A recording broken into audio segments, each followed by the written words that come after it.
ये केस था एक मैजेस्टिक इंडियन रॉक पाइथन का, जिसे हम सब आजकल के नाम से जानते हैं।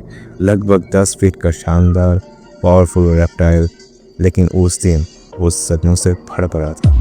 गाँव वालों ने डर और अफरा-तफरी में उस पर हमला कर दिया और उसके पूरे शरीर पर गहरे कर्व्स, टोन स्केल्स और बैठे हुए खून के निशान मौजूद थे। और तब हमें इमरजेंसी कॉल मिला।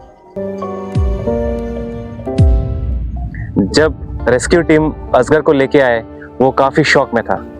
उसके बॉडी में काफ़ी मल्टीपल डीप वुंड्स थे, कुछ उसके मिड बॉडी सेक्शन में थे और कुछ उसके टेल्स में थे।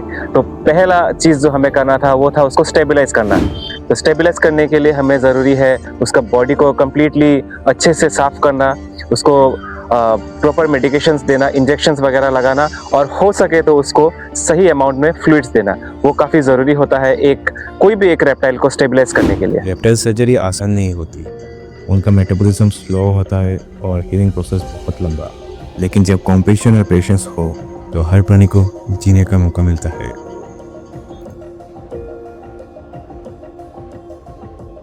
क्योंकि जख्म काफ़ी गहरे थे, उसे कंट्रोल करने के लिए हमें स्टिचेस लगाना बहुत ज़रूरी था।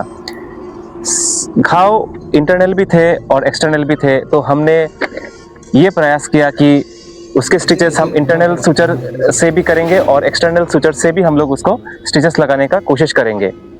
क्योंकि जो स्नेक होता है, अजगर सांप, उसका स्किन काफ़ी टफ होता है, जिसकी वजह से उसमें स्टिचेस करना भी एक चैलेंजिंग पार्ट रह जाता है।